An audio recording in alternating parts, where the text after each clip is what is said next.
इतिहास के पन्नों में कुछ अध्याय ऐसे होते हैं जो सिर्फ तारीखें नहीं बताते, बल्कि आज भी हमारे कई उलझे हुए सवालों के जवाब दे सकते हैं। हाँ, बिल्कुल। और आज हम कुछ ऐसे ही सवालों को डिकोड करने वाले हैं। जी, आज के हमारे इस विस्तृत विश्लेषण में हम समय के पहिए को घुमाकर लगभग 2500 साल पीछे ले जा रहे हैं। अम मतलब ये कोई आम दौर नहीं था। बिल्कुल नहीं।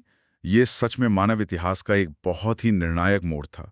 ये वो समय था जब इंसानी सोच में एक बहुत बड़ी क्रांति आ रही थी। हाँ, लोग केवल सुबह से शाम तक जीवित रहने की जद्दोजहद से बाहर निकल रहे थे और जीवन के असली अर्थ की तलाश कर रहे थे। और इस दौर को समझने के लिए आज हमारे पास जो स्रोत हैं, वो बहुत ही समृद्ध हैं। हम आज प्राचीन भारतीय इतिहास, दर्शन और धर्म से जुड़े कुछ बेहद महत्वपूर्ण अध्ययनों और नोट्स पर चर्चा कर रहे हैं। जिसमें बौद्ध धर्म और जैन धर्म के शुरुआती विचार हैं। हाँ, और उपनिषदों की गहरी चर्चाएं भी हैं।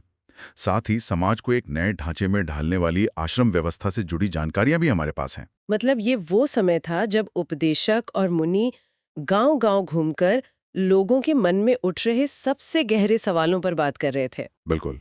और आज का हमारा मिशन भी केवल इतिहास की कोई किताब पढ़ना नहीं है। सही कहा। हमारा लक्ष्य ये समझना है कि इन प्राचीन विचारकों ने जीवन के सबसे कठिन सवालों के क्या जवाब ढूंढे। जैसे मृत्यु असल में क्या है, परम सत्य क्या है और इंसान के दुखी होने की असली वजह क्या है। और सबसे दिलचस्प बात ये देखना है कि ये सदियों पुराने जवाब आज की इस भागदौड़ और स्क्रीन टाइम वाली आधुनिक दुनिया में भी कितने सटीक बैठते हैं। तो इस पूरी वैचारिक क्रांति की शुरुआत को समझने के लिए हमें उस स्थान पर जाना होगा जो आज भी शांति का एक बहुत बड़ा केंद्र माना जाता है, सारनाथ। सारनाथ। हाँ, हमारे स्रोतों में सारनाथ के उस विशाल स्तूप का जिक्र है। यह वही जगह है जहां गौतम बुद्ध ने ज्ञान प्राप्त करने के बाद अपना पहला उपदेश दिया था। सारनाथ का वो स्तूप आज भी उस पल की अहमियत को दर्शाता है। बुद्ध का वो पहला उपदेश केवल कुछ अच्छी बातें नहीं थीं। वो एक ऐसा नजरिया था जिसमें इंसान के खुद को देखने के तरीके को पूरी तरह से बदल दिया। देखिए, बुद्ध का जो मुख्य दर्शन था वो बहुत ही यथार्थवादी और जमीनी था। उन्होंने इस बात को बिना किसी लाग लपेट के स्वीकार किया कि ये जीवन कष्टों और दुखों से भरा हुआ है। और उन्होंने केवल समस्या पर बात नहीं की। नहीं, उन्होंने उसका मूल कारण भी बताया। बुद्ध के अनुसार हमारे दुखों का सबसे बड़ा कारण हमारी अपनी इच्छाएं और लालसाएं हैं, जो कभी पूरी नहीं होती। चलिए इसे थोड़ा विस्तार से समझते हैं। मैंने नोट्स में इसके लिए एक बहुत ही दिलचस्प शब्द पढ़ा था। उन्होंने इसे क्या नाम दिया था? इसे उन्होंने तन्हा या तृष्णा कहा है। तृष्णा। ऐसा लगता है जैसे बुद्ध कह रहे हों कि हमारी ये जो हर वक्त कुछ नया पाने की लालसा है, वही हमारी सबसे बड़ी दुश्मन है। बिल्कुल। इंसान की फितरत ही ऐसी है कि वो कभी संतुष्ट नहीं होता।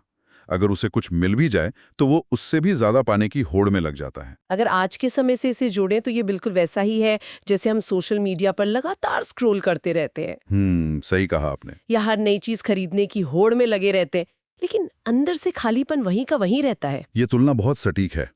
बुद्ध ने शिक्षा दी कि इस तृष्णा से मुक्ति पाने का केवल एक ही मार्ग है, और वो है आत्मसंयम, यानी खुद पर नियंत्रण। हाँ, और उन्होंने लोगों को दयालु होने की भी शिक्षा दी। जी, न केवल मनुष्यों बल्कि जानवरों के जीवन का भी आदर करने की बात कही। उनका यह भी मानना था कि हमारे कर्म न सिर्फ हमारे वर्तमान जीवन को बल्कि हमारे आने वाले जीवन को भी पूरी तरह प्रभावित करते हैं। यहाँ एक बात जो मुझे सबसे ज्यादा क्रांतिकारी लगी वो ये थी कि बुद्ध ने अंधभक्ति का कड़ा विरोध किया। बिल्कुल। उन्होंने साफ कहा कि किसी भी बात को केवल इसलिए नहीं मान लेना चाहिए क्योंकि वो खुद बुद्ध का उपदेश है। यहाँ सबसे रोचक तथ्य यह है कि बुद्ध चाहते थे कि हर इंसान उस शिक्षा को अपने विवेक और अपनी तर्कशीलता की कसौटी पर मापे। मतलब खुद सोचे और समझे। हाँ। और इसी बात को लोगों तक पहुंचाने के लिए बुद्ध ने एक बहुत ही व्यवहारिक कदम उठाया। उस समय धार्मिक कर्मकांडों और विद्वानों की भाषा संस्कृत थी, जो आम जनता की समझ से बाहर थी। सही। इसीलिए बुद्ध ने अपनी शिक्षाएं संस्कृत के बजाय प्राकृत भाषा में दी। प्राकृत उस दौर के आम जनमानस की भाषा थी। इसका सीधा असर ये हुआ कि समाज का हर वर्ग उनके संदेश को बिना किसी मध्यस्थ के सीधे समझ सका। बिल्कुल। बुद्ध लोगों को खुद सोचने और सत्य का अनुभव करने पर मजबूर करते थे। हमारे स्रोत में किस्सा गौतमी नाम की एक महिला की बहुत ही मशहूर कहानी दी गई है। वो कहानी बहुत ही मार्मिक है। किस्सा गौतमी एक दुखी माँ थी जिसका इकलौता पुत्र मर गया था। वो इतनी बेतहाशा दुखी थी कि अपने मृत बच्चे को गोद में लिए पूरे नगर की सड़कों पर घूम घूम कर लोगों से उसे किसी तरह जीवित करने की प्रार्थना कर रही थी। ऐसी स्थिति में किसी भी माँ का दुख समझा जा सकता है। तब किसी व्यक्ति ने उसे बुद्ध के पास जाने का रास्ता दिखाया। और जब वो बुद्ध के पास पहुंची तो बुद्ध ने उसे कोई लंबा चौड़ा दार्शनिक ज्ञान नहीं दिया। उन्होंने बस इतना कहा, मुझे एक मुट्ठी सरसों के बीज लाकर दो, मैं तुम्हारे पुत्र को जीवित कर दूंगा। ये सुनकर वो माँ उम्मीद से भर उठी होगी। बिल्कुल, लेकिन जैसे ही वो बीज लाने दौड़ने लगी, बुद्ध ने उसे रोका और कहा, ये बीज एक ऐसे घर से मांगकर लाना जहां कभी किसी की मृत्यु ना हुई हो। और फिर किस्सा गौतमी एक दरवाजे से दूसरे दरवाजे गई। लोगों ने उसे सरसों के बीज देने से मना नहीं किया, लेकिन जब भी वो पूछती कि क्या इस घर में किसी की मृत्यु हुई है, तो उसे हर घर से यही जवाब मिलता कि उनके यहाँ किसी न किसी पिता, माता, भाई, बहन या बच्चे की मृत्यु हो चुकी है। अंततः उसे खाली हाथ लौटना पड़ा। लेकिन इस पूरी प्रक्रिया में उसे वो बात समझ आ गई जो बुद्ध उसे समझाना चाहते थे। इस कहानी से जो सबसे बड़ा मनोवैज्ञानिक निष्कर्ष निकलता है वह यह है कि बुद्ध ने उस माँ का दुख दूर नहीं किया था, बल्कि उन्होंने उसका अकेलापन दूर किया था। उसे ये एहसास दिलाया कि मृत्यु एक ऐसी सच्चाई है जो दुनिया के हर इंसान पर लागू होती है और वो इस दुख में अकेली नहीं है। ये कहानी दर्शाती है कि कैसे उस समय के विचारक जीवन की नश्वरता को समझने की कोशिश कर रहे थे। लेकिन ध्यान देने वाली बात यह है कि जिस समय बुद्ध दुख और उसके निवारण पर बात कर रहे थे, ठीक उसी कालखंड में कुछ अन्य चिंतक भी थे जो ब्रह्मांड के और भी गूढ़ रहस्यों को सुलझाने में लगे थे। वो जानना चाहते थे कि मृत्यु के बाद क्या होता है। और यहीं से उपनिषदों के दर्शन की शुरुआत होती है। बिल्कुल, उपनिषद शब्द ही अपने आप में बहुत कुछ कहता है। हाँ, उपनिषद का शाब्दिक अर्थ होता है गुरु के समीप बैठना। मतलब ये कोई नियम कानून की बोरिंग किताबें नहीं हैं, बल्कि ये अध्यापकों और विद्यार्थियों के बीच हुए बेहद रोचक संवादों का संकलन है। सही कहा। इनमें जो चर्चाएं दर्ज हैं वे बहुत ही सामान्य बातचीत के रूप में प्रस्तुत की गई हैं, लेकिन उनके मायने बहुत गहरे हैं। इन विचारकों का असल में क्या मानना था? इन उपनिषदों के विचारकों का मुख्य तौर पर यह मानना था कि इस पूरे ब्रह्मांड में कुछ तो ऐसा है जो स्थायी है, जो इस नश्वर शरीर के खत्म होने के बाद भी बचा रहता है, जिसे उन्होंने आत्मा कहा। हाँ, इंसान के भीतर व्यक्तिगत आत्मा और पूरे ब्रह्मांड के स्तर पर उन्होंने इसे ब्रह्म का नाम दिया। और अंततः वे इस निष्कर्ष पर पहुंचे कि व्यक्तिगत आत्मा और सार्वभौम आत्मा यानी ब्रह्म वास्तव में एक ही चीज है। इसी दौर में भारत में ज्ञान को समझने की 6 अलग-अलग दार्शनिक विचारधाराओं का भी विकास हुआ, जिसे षड दर्शन कहा जाता है। हाँ, मैंने पढ़ा है। वैशेषिक, न्याय, सांख्य, योग, पूर्व मीमांसा और वेदांत। इन 6 दर्शनों को केवल नामों की एक सूची मत समझिए। असल में ये उस समय के विचारकों का ब्रह्मांड, मन और भौतिक विज्ञान को समझने का एक तरीका था। मतलब दुनिया को देखने के अलग-अलग लेंस थे। बिल्कुल। उदाहरण के लिए न्याय दर्शन पूरी तरह से तर्क और लॉजिक पर आधारित था कि हम किसी भी बात को कैसे सच मान सकते हैं। वहीं योग दर्शन मन और शरीर के नियंत्रण पर केंद्रित था। वो भिखारी वाली कहानी। हाँ, यह कहानी एक हाजिर जवाब और बुद्धिमान भिखारी की है। होता कुछ यूं है कि शौनक और अभिप्रतारिन नाम के 2 ऋषि भोजन करने के लिए बैठते हैं। तभी वहां एक भिखारी आता है और उनसे थोड़ा सा खाना मांगता है। ऋषि शौनक तुरंत मना कर देते हैं कि वे उसे कुछ नहीं दे सकते। और यहीं पर उस भिखारी का तेज दिमाग काम आता है। वो गिड़गिड़ाता नहीं है, बल्कि ये बहुत ही तार्किक सवाल पूछता है। भिखारी ऋषियों से पूछता है, विद्वज्जन, आप किसकी उपासना करते हैं? ऋषि उत्तर देते हैं कि वे सार्वभौम आत्मा की उपासना करते हैं। फिर भिखारी कहता है, ओ, इसका मतलब आप ये जानते हैं कि ये सार्वभौम आत्मा संपूर्ण विश्व में मौजूद है। और ऋषि सहमति में सिर हिलाते हैं। तब भिखारी अपना मास्टर स्ट्रोक खेलता है। क्या कहता है वो? वो कहता है, अगर ये सार्वभौम आत्मा संपूर्ण विश्व में मौजूद है तो ये मेरे अंदर भी मौजूद है। मैं कौन हूँ? मैं इस विश्व का एक भाग ही तो हूँ। ये एक ऐसा लॉजिकल ट्रैप था जिससे बाहर आना उन ऋषियों के लिए असंभव था। बिल्कुल। भिखारी ने आगे कहा, इसलिए हे ऋषियों, मुझे भोजन ना देकर आप असल में उस सार्वभौम आत्मा को ही भोजन देने से मना कर रहे हैं। इस अकाट्य तर्क को सुनकर ऋषियों को हार माननी पड़ी और उन्होंने उसे भोजन दे दिया। ये कहानी दिखाती है कि उस दौर में ज्ञान और तर्क किसी एक वर्ग या जाति की जागीर नहीं रह गए थे। हालांकि हमें यह भी समझना होगा कि उपनिषदों की इन चर्चाओं में भाग लेने वाले अधिकांशतः पुरुष ही होते थे, और वो भी मुख्य रूप से ब्राह्मण या राजा। लेकिन समाज में अपवाद हमेशा अपनी जगह बना लेते हैं। जी बिल्कुल। उदाहरण के लिए गार्गी जैसी विदुषी महिला का उल्लेख मिलता है, जो अपनी विद्वत्ता के लिए प्रसिद्ध थी। हाँ, और राज दरबारों में होने वाले गंभीर वाद विवाद में खुलकर हिस्सा लेती थी। और सिर्फ महिलाएं ही नहीं, बल्कि समाज के निचले तबके से भी कुछ महान विचारक उभरे। सत्यकाम जाबाल का ही उदाहरण ले लीजिए। सत्यकाम एक दासी के पुत्र थे, लेकिन उनके मन में सत्य को जानने की इतनी गहरी जिज्ञासा थी कि गौतम नाम के एक ब्राह्मण ने उन्हें अपने विद्यार्थी के रूप में स्वीकार कर लिया। और आगे चलकर सत्यकाम अपने समय के सबसे प्रसिद्ध विचारकों में से एक बने। यहाँ सबसे दिलचस्प बात यह है कि जब उपनिषदों में कुछ लोग आत्मा और ब्रह्मांड के रहस्यों को डिकोड कर रहे थे, तब कुछ और भी चल रहा था। हाँ, उसी समय एक और विद्वान थे जो हमारी भाषा को डिकोड कर रहे थे, पाणिनि। मैंने उनके बारे में जो पढ़ा वो सच में हैरान करने वाला है। पाणिनि का काम भाषा विज्ञान के क्षेत्र में किसी चमत्कार से कम नहीं है। उन्होंने संस्कृत भाषा के लिए व्याकरण की रचना की। उन्होंने स्वरों और व्यंजनों को एक विशेष क्रम में रखा और उनके आधार पर सूत्र बनाए। बिल्कुल। उनके ये सूत्र बिल्कुल बीजगणित यानी अलजेब्रा के फॉर्मूलों जैसे लगते हैं। उन्होंने भाषा के जटिल नियमों को लगभग 3000 छोटे-छोटे सूत्रों के रूप में समेट दिया। ये बहुत बड़ी उपलब्धि थी। अगर इसे आज की भाषा में कहें तो पाणिनि असल में उस दौर के पहले कोडर थे जो संस्कृत भाषा का एल्गोरिदम लिख रहे थे। ये तुलना काफी दिलचस्प है। एक ही युग में इंसान अध्यात्म की गहराइयों को भी नाप रहा था और भाषा के गणित को भी सुलझा रहा था। और इसी उथल-पुथल वाले युग में लगभग 2500 साल पहले एक और महान विचारक सामने आए, वर्धमान महावीर, जिन्होंने जैन धर्म के विचारों को एक नई दिशा दी। महावीर वज्जीसंघ के लिच्छवी कुल के एक क्षत्रिय राजकुमार थे। 30 वर्ष की उम्र में सुख सुविधाओं से भरा राजमहल छोड़ देना कोई छोटा फैसला नहीं था। बिल्कुल नहीं। महावीर ने घर छोड़ा और जंगलों का रुख किया।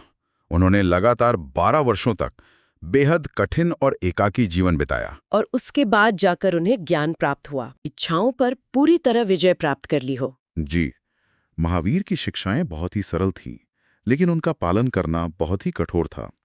उन्होंने अहिंसा के नियम पर सबसे ज्यादा जोर दिया। उनका साफ कहना था कि किसी भी जीव को न तो कष्ट देना चाहिए और न ही उसकी हत्या करनी चाहिए। उनका एक बहुत ही सुंदर संदेश था, सभी जीव जीना चाहते हैं, सभी के लिए जीवन प्रिय है। लेकिन जरा सोचिए, क्या आम इंसान के लिए घर बार छोड़कर इतना कठोर जीवन जीना व्यवहारिक था? ये सच में बहुत मुश्किल था। जैन अनुयायियों को भिक्षा मांगकर सादा जीवन बिताना होता था, पूरी तरह से ईमानदार होना पड़ता था, ब्रह्मचर्य का पालन करना होता था, और पुरुषों को तो अपने वस्त्रों तक का त्याग करना पड़ता था। क्या इन नियमों से समाज के एक बड़े हिस्से को परेशानी नहीं हुई होगी? अगर हम इसे व्यापक संदर्भ में देखें तो ये एक बहुत ही व्यवहारिक सवाल है, और इसी वजह से जैन धर्म के फैलाव में एक दिलचस्प सामाजिक आर्थिक पैटर्न देखने को मिलता है। कैसा पैटर्न? मुख्य रूप से व्यापारियों ने जैन धर्म का जमकर समर्थन किया, क्योंकि उनके काम में सीधे तौर पर किसी जीव की हत्या नहीं होती थी। लेकिन किसानों के लिए इन नियमों का पालन करना अत्यंत कठिन था। बिल्कुल, क्योंकि किसानों को अपनी फसल की रक्षा करने के लिए कीड़े मकोड़ों को मारना ही पड़ता था। अगर वे ऐसा न करते तो फसल बर्बाद हो जाती। यही कारण था कि किसानों के बीच ये धर्म उतनी तेजी से नहीं फैल सका। इसके बावजूद बाद की सदियों में जैन धर्म उत्तर भारत के कई हिस्सों के साथ साथ गुजरात, तमिलनाडु और कर्नाटक तक फैल गया। एक और खास बात यह है कि महावीर और उनके अनुयायियों की शिक्षाएं कई शताब्दियों तक मौखिक रूप से ही एक पीढ़ी से दूसरी पीढ़ी तक पहुंचती रहीं। हाँ, वर्तमान रूप में उपलब्ध जैन शिक्षाएं लगभग 1500 वर्ष पूर्व गुजरात में वल्लभी नामक स्थान पर लिखी गई थी। चाहे बुद्ध हों या महावीर, दोनों का ही ये स्पष्ट मानना था कि सच्चा ज्ञान घर की चारदीवारी और मोह माया में रहकर प्राप्त नहीं किया जा सकता। इसके लिए घर का त्याग करना ही होगा। और जो लोग ज्ञान की तलाश में घर छोड़ते थे, उनके लिए एक विशेष संगठन बनाया गया, जिसे संघ कहा गया। ये संघ एक तरह का समुदाय था जहां घर छोड़ने वाले लोग एक साथ रह सकते थे। बौद्ध संघ में रहने वाले इन सन्यासियों के लिए जो नियम बनाए गए थे, वे हमें विनय पिटक नामक ग्रंथ में मिलते हैं। विनय पिटक से हमें ये भी पता चलता है कि संघ में पुरुषों और स्त्रियों के रहने की अलग-अलग व्यवस्था थी। संघ की जो बात मुझे सबसे ज्यादा प्रभावित करती है, वो ये है कि इसमें वर्ण व्यवस्था का कोई भेद नहीं था। ब्राह्मण, क्षत्रिय, व्यापारी, मजदूर, नाई, दास सभी संघ में प्रवेश ले सकते थे। लेकिन रुकिए, यहाँ एक विरोधाभास भी दिखता है। समानता तो थी, लेकिन संघ में जाने के लिए कुछ सामाजिक नियम भी लागू होते थे। जैसे दासों को अपने स्वामी से और कर्जदारों को अपने देनदारों से अनुमति लेनी पड़ती थी। मतलब समाज के जो नियम बाहर थे, उनका असर कहीं न कहीं संघ के प्रवेश पर भी पड़ रहा था। ये उस समय की एक सामाजिक वास्तविकता थी। संघ समाज से पूरी तरह कटकर नहीं चल सकता था। इसी तरह बच्चों को माता-पिता से और एक स्त्री को अपने पति से अनुमति लेनी पड़ती थी। जो लोग संघ में जाते थे, वे बहुत सादा जीवन जीते थे। वे अपना ज्यादातर समय ध्यान करने में बिताते थे और दिन के एक निश्चित समय में शहरों और गांवों में जाकर भोजन के लिए भिक्षा मांगते थे। इसीलिए उन्हें भिक्खु और भिक्खुणी कहा गया, जो भिक्खु के लिए प्राकृत शब्द है। शुरुआत में ये जैन और बौद्ध भिक्खु घुमक्कर जीवन जीते थे। वे पूरे साल यात्रा करते थे और एक स्थान से दूसरे स्थान घूमकर लोगों को उपदेश देते थे। उनके लिए केवल बारिश के मौसम में यात्रा करना कठिन हो जाता था। ऐसे समय में वे प्राकृतिक गुफाओं में या अपने समर्थकों द्वारा उद्यानों में बनवाए गए अस्थायी आवासों में रुकते थे। लेकिन जैसे जैसे समय बीता, इन भिक्खु भिक्खुणियों को अधिक स्थायी शरणस्थलों की आवश्यकता महसूस हुई। तब कई स्थायी शरणस्थल बनाए गए, जिन्हें विहार कहा गया। शुरुआत में ये विहार लकड़ी के बनाए जाते थे और बाद में इनके निर्माण में ईंटों का प्रयोग होने लगा। पश्चिमी भारत में तो कुछ विहार पूरी की पूरी पहाड़ियों को काट कर बनाए गए। महाराष्ट्र में स्थित कार्ली की गुफा इसका एक बेहतरीन उदाहरण है। ये विहार अक्सर किसी धनी व्यापारी, राजा या बड़े भूस्वामी द्वारा दान में दी गई जमीन पर बनाए जाते थे। स्थानीय लोग इन सन्यासियों के लिए भोजन और वस्त्र लेकर आते थे और बदले में भिक्खु उन्हें शिक्षा देते थे। यह एक महत्वपूर्ण सवाल खड़ा करता है। जब हजारों की संख्या में लोग घर छोड़कर संघ में जा रहे थे, तब पारंपरिक समाज और ब्राह्मण क्या कर रहे थे? पारंपरिक समाज हाथ पर हाथ रखकर नहीं बैठा था। इस बढ़ते हुए सन्यास को संतुलित करने के लिए ब्राह्मणों ने आश्रम व्यवस्था का विकास किया। उन्होंने समाज को व्यवस्थित करने के लिए मानव जीवन को 4 चरणों में बांट दिया: ब्रह्मचर्य, गृहस्थ, वानप्रस्थ और सन्यास। ये एक तरह से जीवन का एक टाइम टेबल बनाने जैसा था। बिल्कुल। ब्रह्मचर्य आश्रम के तहत ये उम्मीद की जाती थी कि व्यक्ति सादा जीवन बिताकर वेदों का अध्ययन करेगा।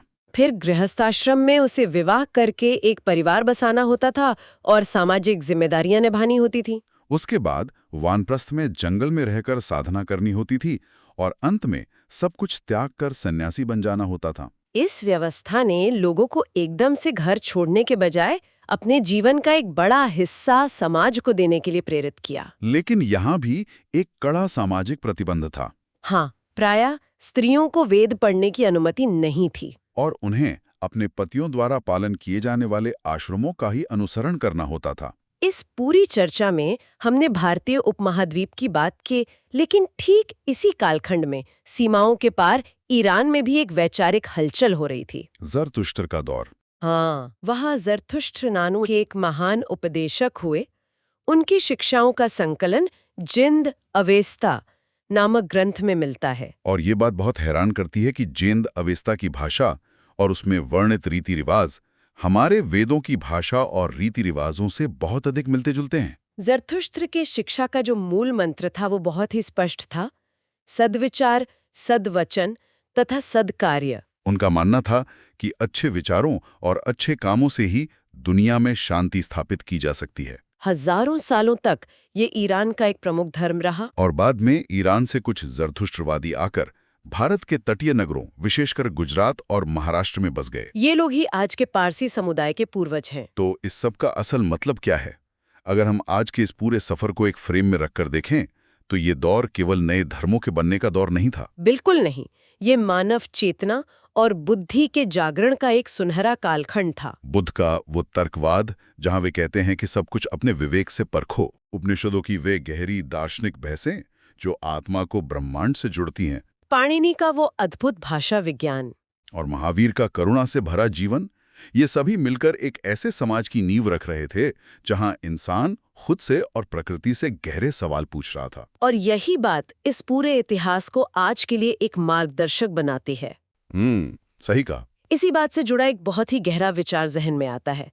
2500 साल पहले इन विचारकों ने अपने भीतर झांककर ये समझने की कोशिश की थी कि चेतना या आत्मा क्या है। जी। आज की इस तकनीकी दुनिया में हम आर्टिफिशियल इंटेलिजेंस बना रहे हैं जो इंसानों की तरह सोच सकें और बात कर सकें, लेकिन क्या हम कभी मशीनों को उस चेतना का मतलब समझा पाएंगे जिसकी खोज उपनिषदों के ऋषियों ने की थी? ये सोचने वाली बात है। पहले हमने अपने भीतर चेतना को खोजना शुरू किया था।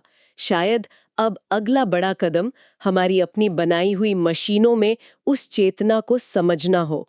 ये एक ऐसा सवाल है जो किसी को भी गहरे सोच विचार में डाल सकता है। आज के इस विश्लेषण को हम इसी विचार के साथ यहीं रोकते हैं।